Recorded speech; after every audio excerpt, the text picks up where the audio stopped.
Hi guys, welcome. And who dat? I'm Joe. Welcome to Rosenfield 10, where we cover the Saints. And today we're covering our beloved Bless You Boys in black and gold in a way no one else is doing right now. We're going to look at the outgoing free agents for our team, and we're going to try to determine which one would you keep. Who can we afford to keep anyway? And yeah, let's look into this for a little while instead of the coaching search. The coaching search isn't going to be settled for a couple of weeks, I think. It's at least another week before you have a real opportunity to interview some of your preferred candidates, and it may be a little while after that before it all comes together. So I don't think we're getting a head coach, at least not in the next week. So let's talk about something else. Let's look at the players that were under contract this past year that are not under contract this year, and which ones would we like to keep? I think it's a interesting examination. People talk about the players we're going to lose and who we would keep and everything else, but nobody's really doing a deep dive into it. It's all about the coaching search right now, and that doesn't get me too excited because it's not going to be settled, at least not for another week, and probably longer than that. So let's take a look at the free agents that the Saints are going to be losing and determine which ones you would like to keep. And I'll tell you who I think we should keep and how all this is going to go down. Here's the list. No one does this. No one pulls the list up and shows it to you and then talks about each one of them. Nobody's done this yet. They might do it next week or week after. Yeah, I'm always looking forward for the Saints. I'm always trying to figure out another angle. I've got plenty of videos on this channel talking about the draft, talking about our positions of need, talking about the quarterback. And so this one's going to be about outgoing free agents. We have 15 of them listed here. Now, there's other players that might need to be re-signed that are more generally associated with the practice squad. Players like Dante Pettis or Kevin Austin Jr. Those guys were elevated from the practice squad to the regular roster. If any of those guys on our roster now were from the practice squad, there's a chance they'll get re-signed to the practice squad. I want to focus on these guys. These are the major players that I think we need to focus on. Players who are actually on the active roster. The only one on this list that hasn't been on the active roster for, most of the season is Nefi Sewell at linebacker. He just became active. He just became available to play because of his injury. And we did have him active on the last game. And I think Pete Werner missed that game. So we needed Sewell out there. Nephi Sewell. That's a guy that I think will probably re-sign because, he spent a lot of time on the practice squad, then spent most of this year on IR. And then when he came back, and as soon as we had a chance to either lose him or put him on the active roster, we slapped him on the active roster. So at linebacker, I think it's somebody that we covet, and he is a pretty good player. So I think Nephi, of everyone on this list, has some sort of exclusive rights deal or restricted free agent deal. So I think Nephi will be easy to keep on this list. Besides Nephi, everybody else here is a major player for the Saints. Justin Herron is the one guy we never really got to see at all. We signed him as an offensive tackle, and then he got hurt before the season started. We ended up putting him on IR for the whole year. So do we have a player in Justin Herron? I'm not sure. But you can see at this list listed from offense through defense, you can see a big chunk of the offense is offensive line. 5 offensive linemen that are not going to be under contract, that are under contract right now. I want to look at Justin Herron here for a second. I mean, we're going to lose Landon Young and Oli Udo, who both play tackle. Is Justin Heron good enough to re-sign and to take one of their places? It's something you have to think about. Justin Heron's not going to cost a lot of money since we signed him to a 1 year deal and he never even got to play.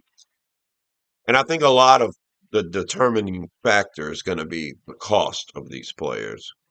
That offensive line is something. We don't have the pieces on roster when you take away these guys. We don't have the pieces on the roster to field a very good team.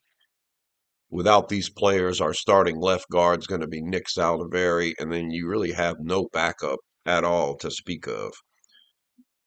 So, out of Justin Heron, Landon Young, and Oli Udo, I'm assuming we're going to re-sign at least one of them. And I'm kind of looking at Landon Young. I think he spent 4 years with the team. I don't think he'll be expensive to re-sign. He's had to start games for the Saints before at tackle and at guard. So I think Landon Young is one guy that I would focus on keeping for the offensive line. And then I'm looking at Shane Lemieux as well. He was a versatile piece and had to start at guard and center for us this year. Our original intention, I think, was to have Lemieux as our backup center. And when Eric McCoy got hurt in week 3, Lemieux was still inactive from an injury that he had sustained earlier in the year. So McCoy gets hurt, and our ideal backup center is not available. So we end up moving Patrick from left guard to center for that game. And that only lasted a drive, I think, because we ended up pulling Saldivari at left guard and putting Patrick back at left guard and throwing somebody else in there at center. I don't remember if it was Kyle Hergel at the time or how that went down, but I know that the week after we went and got Connor McGovern because Lemieux wasn't ready to come back and play center yet. And then we did that whole thing with McGovern for a whole month. Finally, we get Lemieux back, and I think Lemieux as a backup center isn't horrible. He's got the flexibility to play guard as well. And I think if he wasn't hurt at the beginning of the year, we may not have suffered so much with the loss of McCoy. Lemieux is no McCoy, but Lemieux is a guy that's not going to cost a lot of money to retain either. The biggest name in the offensive line on this list is Lucas Patrick. Now, he was effective at times, but toward the end of the year, it just seemed like we realized, as good as Patrick looked in the first couple of games, we got to see him play for the last couple of weeks, and it wasn't all that. So Lucas Patrick might price himself out of getting re-signed here. I don't think he's going to demand a lot of money, but I mean, he was a guy that broke into the starting lineup for us, and it may be one of them things, kind of like but do we pay him 3 million, 4 million? Do we have to pay him maybe 5 million? Something like that. It all depends on how much this guy wants. So I'm thinking offensive line. I'm not sure on Justin Heron because I don't know the ability, but I'm pretty sure we could get him back for cheap. Lucas Patrick, I'm not sure about the money. If we can get him back for cheap, yeah, he can play guard and center. Let's get him back. He might end up having to start at guard for us again if we don't upgrade the roster in some way. But our limitations with our salary cap is a reason why I'm thinking a lot of these free agents that are leaving are not going to get re-signed. Patrick wants to come back for 3 million a year, something like that. It might be worth it. It's a tough call. Oli Udo, I think you let him go and you don't even try to re-sign him. I don't think there's anything worth keeping there at all. That's your offensive line. The defensive line, you're looking at 3 defensive ends: Chase Young, Peyton Turner, Tano Passanio, all going to be out the door. Do we keep any of them? Well, you could keep Tano. He's an older player, but he's versatile, and he definitely would be cheap to keep. So if you need a veteran guy on the defensive line that you want to keep, you can keep passing, you know. Turner, I think, even though he stayed healthy this year, he wasn't a standout player. Okay, this will be the first contract he's looking to sign that's not his rookie deal. He was a first round pick. I'm not sure if any other team in the league is willing to pay him a bigger amount of money than we're willing to pay him to retain him. But you never know. If somebody's suffering at end and they think, hey, Peyton Turner is a good player, if he stays healthy, they might want to throw some meat at him. I wouldn't re-sign Peyton Turner for any more than 3 million a year. I'm kind of stuck on that number. 3 million a year for Patrick, 3 million a year for Turner. That'll be the highest I want to pay you guys, but I could see keeping you guys at that price. Chase Young, I think, is just going to be pricing himself out. People that haven't experienced the Chase Young experience will be willing to pay for it until they get it and see it for themselves up close and personal. So I think Chase Young's a fine player, but I don't think he's worth 15 million a year. Right now we're paying him 13 million. I'm not sure if I would pay him 10 million. Now he might end up being a better defensive end than any other defensive end you can get your hands on, but that's just it. We're in a situation with the Saints right now. We can't afford anything. We're going to be stuck with Derek Carr and that big contract for at least another year or two, and we're going to have little or no room to operate in the salary cap. Then part of I think part of what's going to force us to be a losing team is because we don't have the money to fix the problems. And I don't think if you had the money, if you found the money, paying it to Chase Young is going to get you any closer to fixing your problems.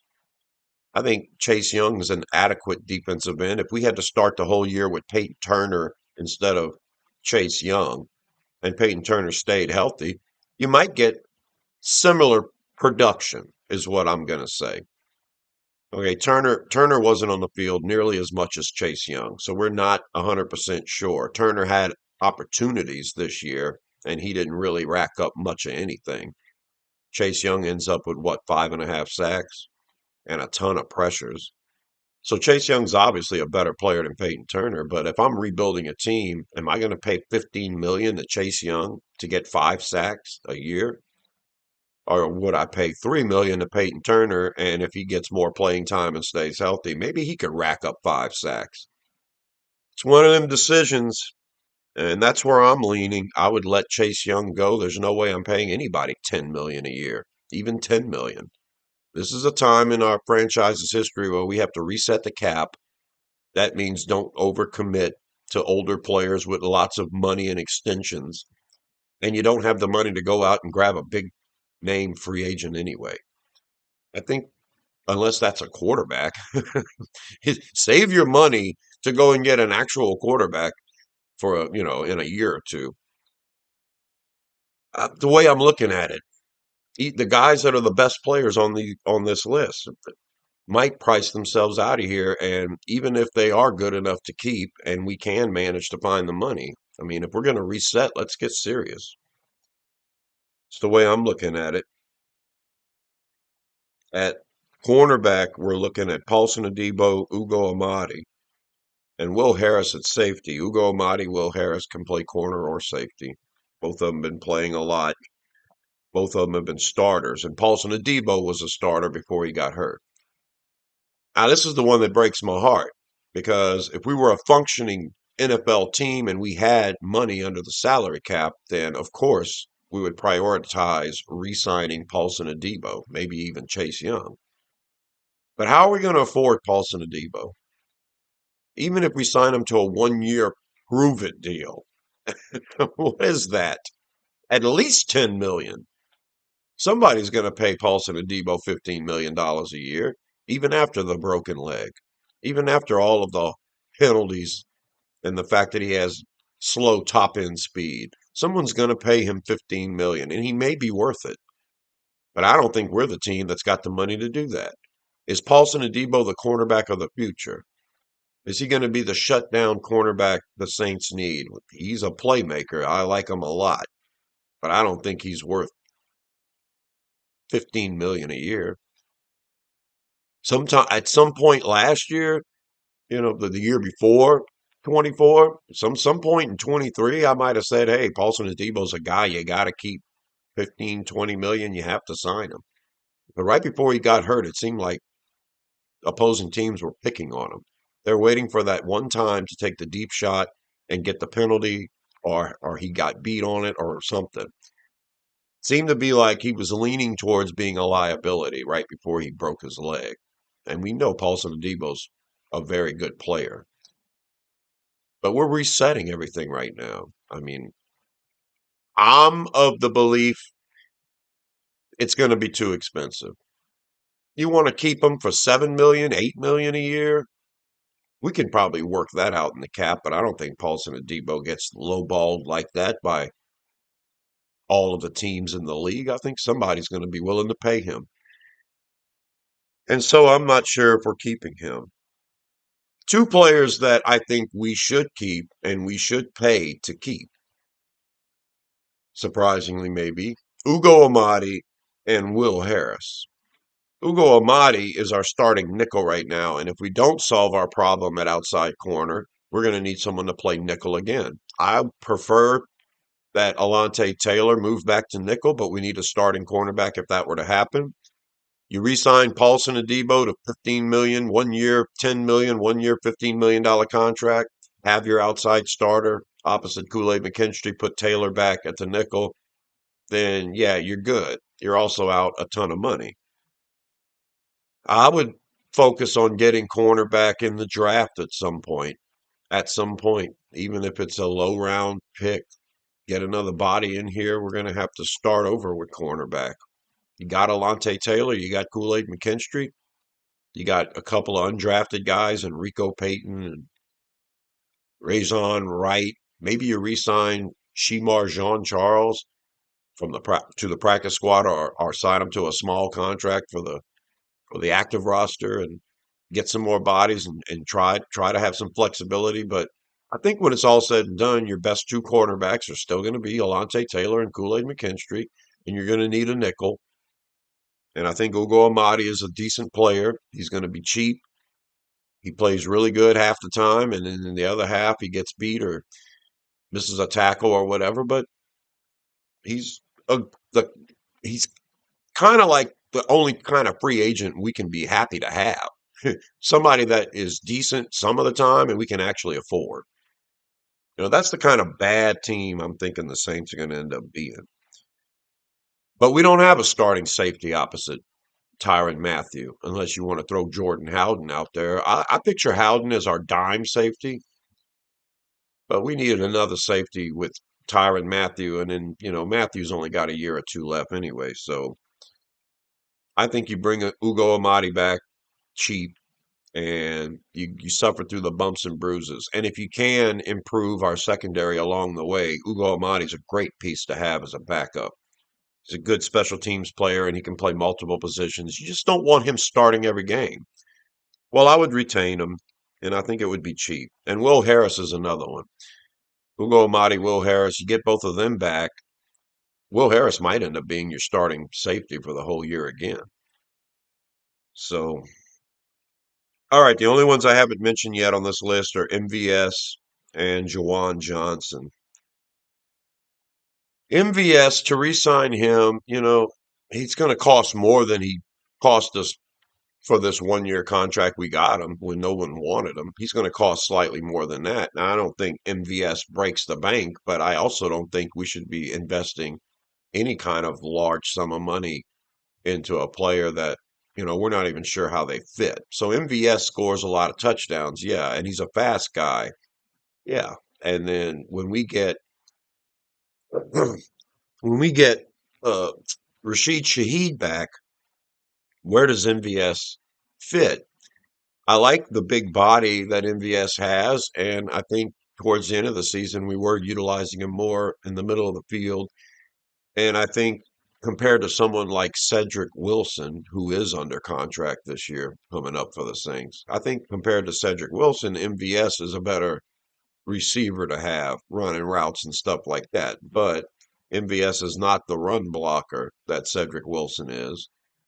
And since Wilson's already under contract, I think you roll with Cedric Wilson as a big receiver, as a receiving type who can run block. And if MVS gets re-signed by us, I can't see us paying him more than 3 million, 4 million. And would you want to? I mean, if we could get the big touchdown production from him, yeah, it would be worth it. But he's not going to go out there on the field when Rashid Shaheed is back. So I'm kind of leaning against re-signing MVS. Thank you for the great bump and thank you for the memories, but unless we cut Cedric Wilson, I don't think we re-sign MVS. And then Jawan Johnson. Sam's bumping into my table down here. He's such a lovey-dovey. Uh, Jawan Johnson. Yeah, I'm not paying him 6 million, $7 million again.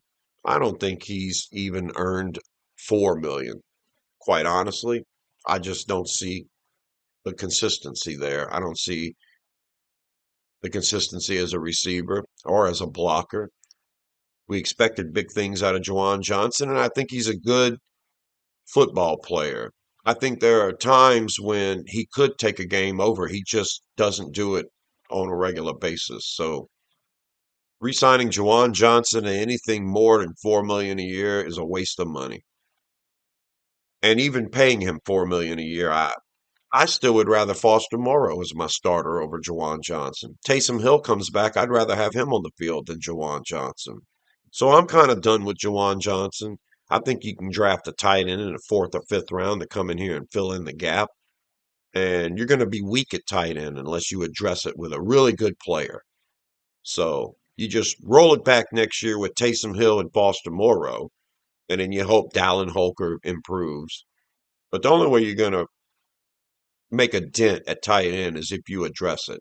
High in the draft with Tyler Warren or Colston Loveland, or at least with Mason Taylor in the second or third round, you're going to have to address tight end. You're going to have to go get a playmaker. You're going to have to let Juwan Johnson go. So that's the list. And now I'm going to put up the red dots. Boom. These are the guys that I think you don't resign. MVS, unless you can get him for 2 million a year, I don't see a place for him once Rashid comes back.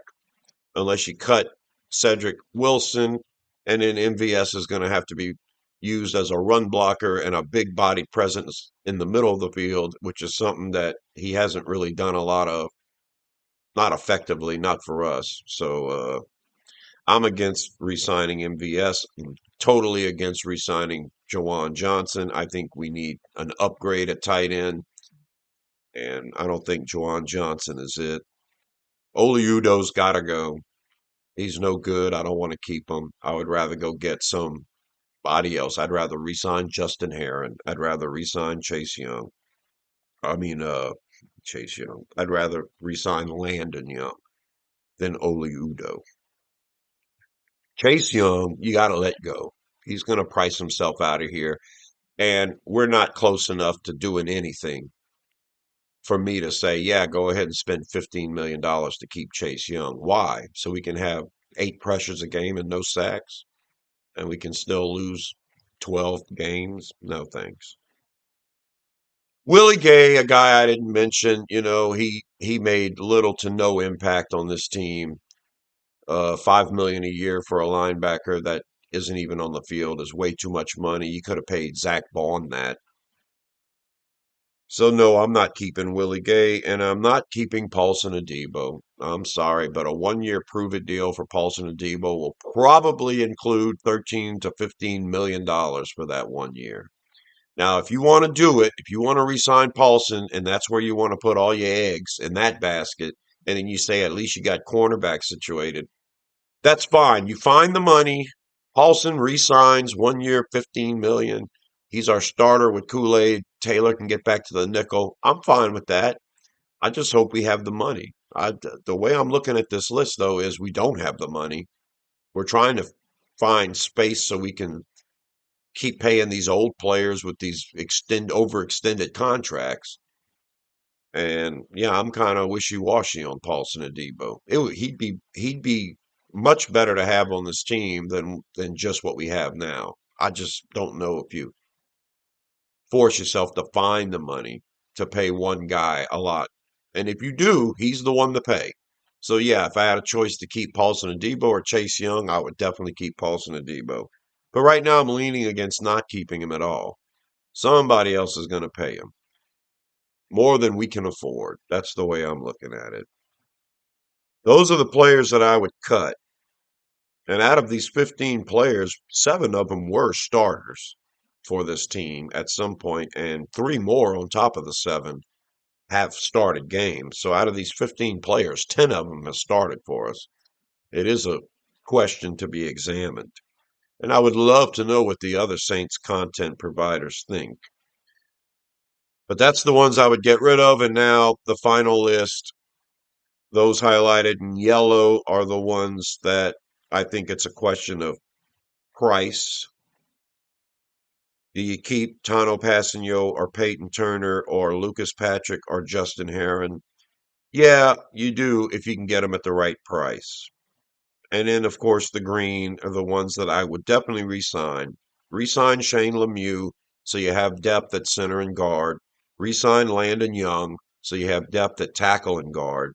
They're both going to be cheap. Re-sign Nephi Sewell. That's a priority because I think he can start ahead of Willie Gay.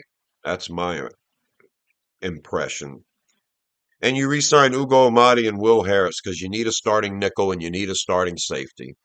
And if you get upgrades at the DB room and Taylor can go back to nickel, that's fine. Ugo Amadi would be a great, cheap, veteran depth piece. He can get out there and play safety and cornerback if an injury happens. And yeah, Will Harris ends up being your starting safety. Now, Will Harris might end up costing you a chunk. I mean, what were we paying the other safety that we had for 4 years, like 6 million a year? I wouldn't pay Will Harris 6 million. I might pay him 4 million.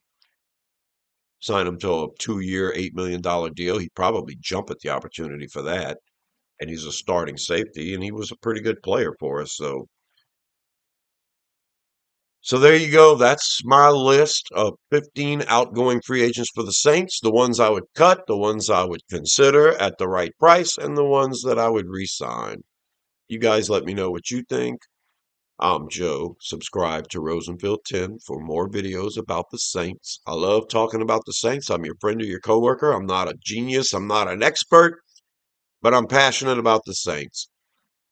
I'm not a moron either. So a lot of people in the comments like to say rude stuff. They get their kicks, try to bait me into arguing with them. But when people treat me like I'm an idiot, it's like, okay, whatever. No, I'm not the next GM of the Saints. I'm probably a hell of a lot smarter and better than he is. The one that's in there now, yeah, we can do better, much better. I'll take an armchair quarterback in the off season to talk to me about what they would do because Loomis ain't saying anything and he ain't doing anything that I like. Well, this is what I would do with these free agents. You guys let me know what you would do. And I promise I won't criticize you for it at all. I'm Joe. And until the next one, I'll talk to you later. Who dat?